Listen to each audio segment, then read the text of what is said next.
యువకులపై పోలీసులు ప్రయోగించిన నాడా treatment political turn తీసుకుంది. ఇప్పటికీ ఈ అంశంపై టీడీపీ వైసీపీ మధ్య తెనాలి వేదికగా ఫైట్ జరుగుతోంది. జగన్ తెనాలి పర్యటనను టీడీపీ తప్పుపడుతోంది. క్రిమినల్స్ ను పరామర్శించడం ఏమిటని ప్రశ్నిస్తోంది. ముగ్గురు యువకుల అరాచకాలపై పోలీసులు చర్యలు తీసుకున్నారని ప్రభుత్వం చెబుతుండగా బాధితులను క్రిమినల్స్ గా చిత్రీకరిస్తున్నారని వైసీపీ కౌంటర్ ఇస్తోంది. ఇంతకీ తెనాలిలో ఏం జరుగుతోంది? ఏ పార్టీ వాదన ఎలా ఉంది చూద్దాం.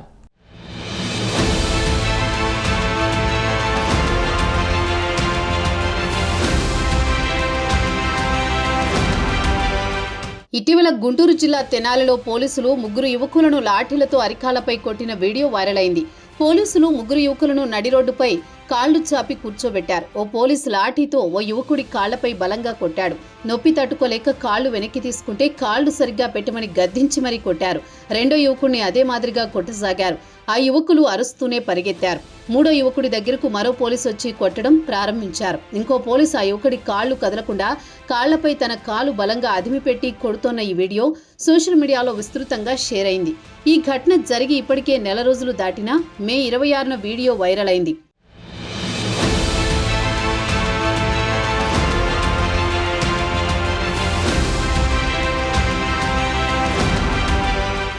ఈ ఘటన తెనాలి 2 టౌన్ పోలీస్ స్టేషన్ పరిధిలోని ఐతానగర్లో జరిగింది.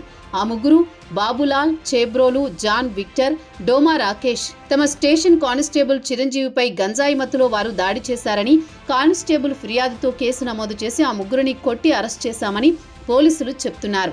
ఆ ముగ్గురిలో ఇద్దరిపై రౌడీ షీట్లున్నాయని, విక్టర్పై 9, రాకేష్పై 8 కేసులు వివిధ పోలీస్ స్టేషన్లలో నమోదయ్యాయని, హత్య, దొమ్మి కేసులతో పాటు గంజాయి కేసులు కూడా ఉన్నాయని పోలీసులు అంటున్నారు.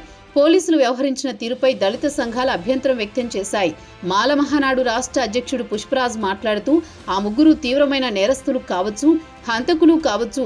కానిస్టేబుల్పై దాడి జరిగిందన్నది నిజమే అయ్యుండొచ్చు. కానీ చట్ట ప్రకారం శిక్షించాల్సిన పోలీసులు చట్టాన్ని చేతుల్లోకి తీసుకుని నడి రోడ్డుపై అలా కొట్టడం దారుణమన్నారు. ఇక పోలీసులకు రౌడీలకు తేడా ఏముంటుందని ఘటనను తీవ్రంగా ఖండించారు.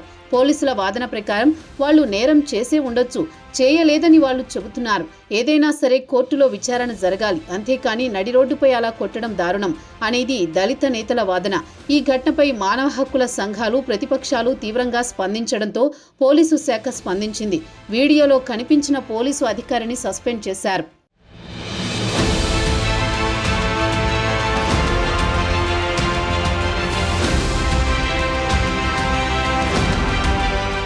తెనాలి ఘటనపై వైసీపీ అధినేత జగన్ సైతం తీవ్ర విచారం వ్యక్తం చేశారు. చంద్రబాబు ప్రభుత్వంపై ఆయన తీవ్ర స్థాయిలో విమర్శలు గుప్పించారు.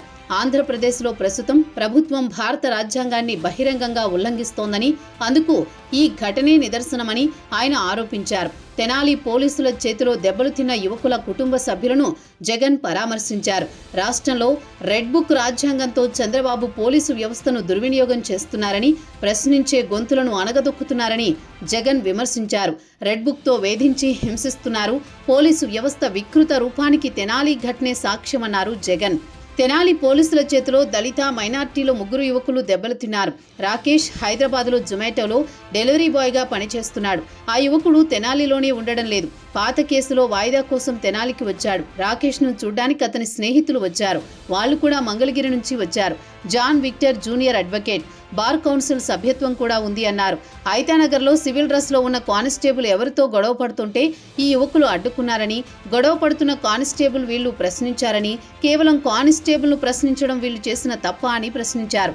ఏప్రిల్ 24న కానిస్టేబుల్ను యువకులు ప్రశ్నించారని, ఆ మరుసటి రోజు అంటే ఏప్రిల్ 25న పోలీసులు మంగళగిరి వెళ్లి జాన్ విక్టర్, కరీముల్లాను కొట్టుకుంటూ తీసుకువచ్చారని, తెనాలి పిఎస్లో కూడా పడేసి కొట్టారని, ఏప్రిల్ 26న ఐతానగర్లో నడి రోడ్డు మీద పడేసి ముగ్గురిని చితకబాదారని జగన్ ఆరోపించారు. విక్టర్ జేబులో కత్తి పోలీసులే పెట్టారని, ఈ వ్యవహారంలో తెనాలి 2 టౌన్ సిఐ, మరో పిఎస్ సిఐ కూడా ఉన్నారు. ఇద్దరు విఆర్ఓ సమక్షంలో పంచనామా రాసుకున్నారని తెలిపారు. అరెస్టు చేసిన వాళ్లను సకాలంలో కోర్టు ముందు ప్రవేశపెట్టలేదు. ఇది చట్టాన్ని ఉల్లంఘించడం కాదా అని జగన్ ప్రశ్నించారు.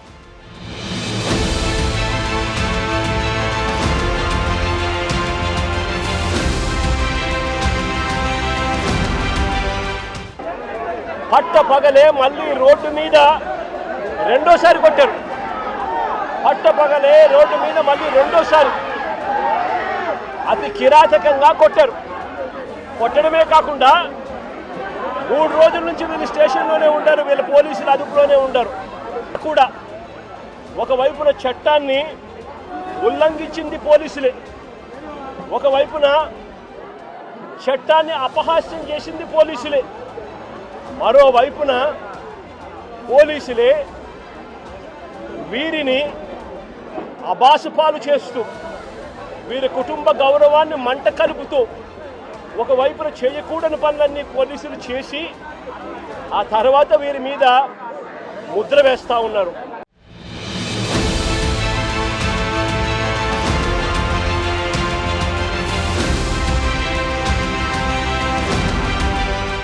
తెనాలి పోలీసులు బహిరంగ దాడిపై హోంమంత్రి అనిత స్పందించారు. పోలీసులు ఇలా రౌడీ షీటర్లపై రోడ్డుపైనే దాడికి దిగిన ఘటనపై మాట్లాడిన అనిత ఘటనను సమర్థించుకున్నారు. ఏదైనా జరిగితే పోలీసులు యాక్షన్ తీసుకోలేదంటారని, ఒక స్టెప్ ఫార్వర్డ్ చేస్తే ఈ రకంగా విమర్శిస్తారని అనిత చెప్పుకొచ్చారు. పోలీసుల్ని కొంత పని చేసుకోనివ్వాలని హోంమంత్రి తెలిపారు. పోలీసులపై రౌడీ షీటర్స్ దాడికి ప్రయత్నించారని, పోలీసుల్ని కొట్టినందుకే వాళ్ళలా చేశారని హోంమంత్రి అనిత తెలిపారు. వాళ్ళందరూ రౌడీ షీటర్స్, గంజాయి బ్యాచ్ అని హోంమంత్రి వెల్లడించారు. దీంతో అనిత వ్యాఖ్యలు ప్రాధాన్యం సంతరించుకున్నాయి. పోలీసుల్ని కొట్టిన వాళ్లను చట్ట ప్రకారం శిక్షించే అవకాశం ఉన్నా ఇలా రోడ్డుపై వాళ్లను లాఠీలతో అందరూ చూస్తుండగా కొట్టడం, దాన్ని హోంమంత్రి సమర్థించుకోవడం చర్చనీయాంశమైంది. శాంతి భద్రతలను కంట్రోల్ చేయాల్సింది పోలీసులేనని తెలిపారు. తప్పు చేసిన వారికి కులమేంటి, మతమేంటని ప్రశ్నించారు. పోలీసులపై దాడి చేసే వారికి కూడా రాజకీయ రంగు పులమటమేంటని నిలదీశారు. తప్పు చేసిన వారికి కులం, మతం ఏమిటని హోంమంత్రి అనిత మండిపడ్డారు. తెనాలిలో పోలీసులపై దాడి చేసిన వారి నేర చరిత్ర ఏంటి, వారిపై ఎన్ని కేసులు ఉన్నాయనే విషయాన్ని డీజీపీ ప్రకటన ద్వారా తెలిపారన్నారు. చట్టాన్ని ఎక్కడా పోలీసులు చేతిలోకి తీసుకోలేదని స్పష్టం చేశారు. పోలీసులపై చేయి చేసుకున్న వారికి రాజకీయ రంగు పులిమి మద్దతు ఇస్తున్నారా అని జగన్ను ప్రశ్నించారు. కాగా తెనాలి పట్టణాన్ని గత వైసీపీ ప్రభుత్వ హయాంలో గంజాయి కడ్డాగా మార్చేశారని మంత్రి నాదెండ్ల మనోహర్ విమర్శించారు.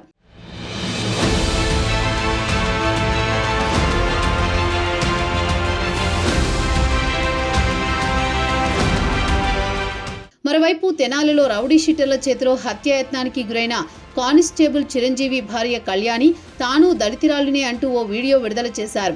దళిత సంఘ పెద్దలను, రాజకీయ నాయకులను ఒక దళిత సోదరిగా వేడుకుంటున్న రౌడీ షీటర్లను కొట్టిన సంఘటనలో వారికి మద్దతుగా నిలుస్తున్న వారికి ఇదే నా విన్నపం. నేను కూడా దళిత మహిళనే, నాకు తల్లిదండ్రులు లేరు. బీసీ సామాజిక వర్గానికి చెందిన చిరంజీవిని 10 ఏళ్ల క్రితం వివాహం చేసుకున్నా. నా భర్తను రౌడీ షీటర్లు మారునాయుధాలతో దాడి చేసి చంపబోయారు. మేం కేసు పెట్టాం. దాడికి పాల్పడిన వారిని పోలీసులు పట్టుకొని దండించారు. రౌడీ షీటర్లకు అండగా నిలవాలని చూస్తే దళిత సోదరినైనా నాకు అన్యాయం చేసినట్లే అన్నారు. గంజాయి మత్తులో ఆ దుండగులు తన భర్తపై హత్యాయత్నం చేయడం దళిత సంఘాల నేతలకు కనబడలేదా అని ఆమె ప్రశ్నించారు. తన భర్తను ఆ దుండగులు దారి కాసి చంపబోతే భర్త ప్రాణాలు పోతే తన పరిస్థితి ఏమయ్యేదన్నారు.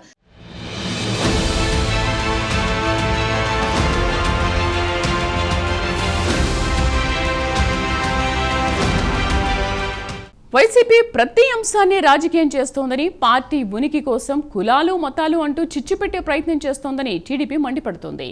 జగన్ పరామర్శించిన 3 ఎన్నో కేసులు ఉన్నాయని టీడీపీ నేతలు చెబుతున్నారు. నేరాలు చేసే వారిని పరామర్శించడం ఏంటని, తమ స్వార్థ రాజకీయాల కోసం రాష్ట్రంలో అశాంతి రేకెత్తించాలని జగన్ అండ్ కో ప్రయత్నిస్తోందని మండిపడుతున్నారు. టీడీపీ వాదనను వైసీపీ ఖండిస్తోంది.